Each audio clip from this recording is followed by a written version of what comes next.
अस्सलाम वालेकुम। मैं फिरदौस अहमद फिर से एक बार तमाम देखने वालों को अपनी यूट्यूब चैनल में खुश आमदीद करता हूँ।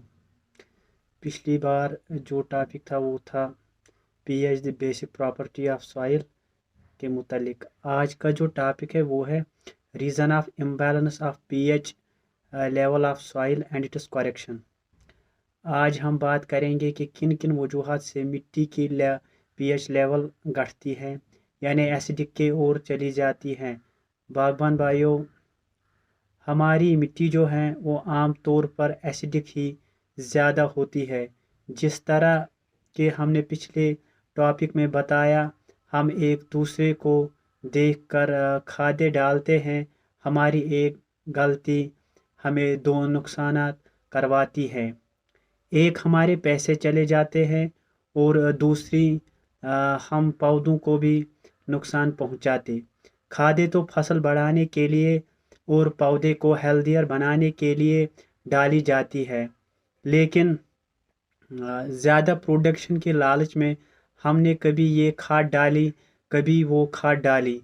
इन खादों की चक्कर में हमने मिट्टी की माँ बहन एक कर दी।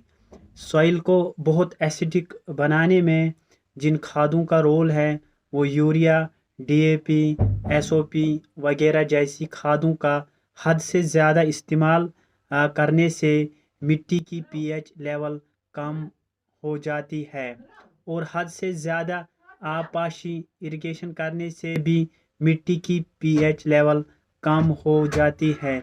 फॉर एग्ज़ाम्पल, अगर एक बड़े पौधे के लिए एक बार 25 लीटर पानी की ज़रूरत होती है तो हम 500 लीटर देते हैं। हम ये सोचते हैं ज़्यादा पानी देने से ज़मीन में बहुत देर तक नमी रहेगी, जबकि ऐसा सोचना बिल्कुल गलत है। ऐसा करने से फ़ायदा कम और नुकसानात के चांसेस ज़्यादा बढ़ जाते हैं।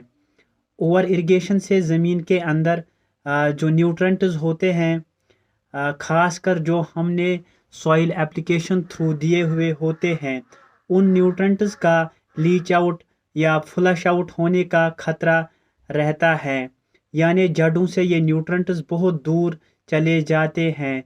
ज़्यादा पानी उन न्यूट्रेंट्स को बहा कर ले जाती हैं और पौधा इन न्यूट्रेंट्स को जज़ब करने में नाकाम रहता है। और दूसरी तरफ मिट्टी के अंदर के ह्यूमिडिटी और बाहर से वार्म टेम्परेचर की वजह से सॉइल एसिडिक बन जाती है। वेदर कंडीशंस का भी इसमें एक अहम रोल होता है। ज़्यादा बारिशें होने की वजह से भी यही असर मिट्टी पर पड़ता है। ज़्यादा आबपाशी या ज़्यादा बारिशों की वजह से ऑक्सीजन डिप्लीशन का भी खतरा रहता है, और जड़ों के आसपास पानी जमा होने से रूट रॉट डिजीज़ का भी खतरा रहता है। कुदरत नेचर को हम बदल नहीं सकते, लेकिन फर्टिलाइज़र्स का गलत इस्तेमाल करने से बचा जा सकता है, क्योंकि ये हमारे हाथ में है। लेकिन कुदरत को अपने हाथ में लेना किसी के बस की बात नहीं। आइए देखें मिट्टी को ओवर एसिडिक और ओवर अल्कलाइन या ओवर बेसिक होने से कैसे बचा जा सकता है। मिट्टी को ओवर एसिडिक से बचाने के लिए हमें यूरिया, डीएपी, एसओपी जैसे खादों का रिक्वायर्ड डोज देना लाजमी है। थोड़ा कम हो जाए तो कोई बात नहीं, लेकिन ज़्यादा होने इन खादों का ज़्यादा इस्तेमाल करने से ज़मीन के अंदर एसिडिटी बढ़ जाती है। ज़्यादा वर्मी कंपोस्ट का इस्तेमाल करना ही बेहतर है। पौधे को उम्र के हिसाब से या प्रोडक्शन के हिसाब से ही यूरिया के बजाय कैल्शियम नाइट्रेट का ही इस्तेमाल करें, क्योंकि इसमें दो न्यूट्रेंट्स मिलते हैं, एक कैल्शियम और दूसरा नाइट्रोजन। डीएपी के बजाय अगर बून मील का इस्तेमाल किया जाए तो बेहतर है, क्योंकि इससे ऑर्गेनिक फास्फोरस और कैल्शियम दोनों मिलते हैं और मिट्टी को ज़्यादा एसिडिक बनाने से भी बचाता है। इसके बाद सबसे अहम रोल लाइमिंग यानी चूना का होता है। चूना 2 किस्म का होता है, एक कैल्शियम बेस्ड और दूसरा मैग्नीशियम बेस्ड। मिट्टी को एनालाइज करने के बाद ही चूने का इस्तेमाल कीजिए, क्योंकि अगर कैल्शियम की कमी हो तो कैल्शियम बेस्ड चूना डालो, जैसे जो कैल्साइट के नाम से मार्केट में आता है, जिसमें कैल्शियम कार्बोनेट होता है।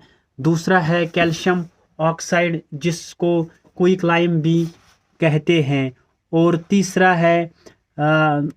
तीसरा जो है वो है कैल्शियम हाइड्रोक्साइड, जिसको हाइड्रेटेड लाइम भी कहते हैं। और चौथा है कैल्शियम मैग्नीशियम कार्बोनेट, जिसको डोलोमाइट के नाम से भी जाना जाता है। डोलोमाइट में दोनों न्यूट्रेंट्स मिलते हैं, कैल्शियम भी और मैग्नीशियम भी।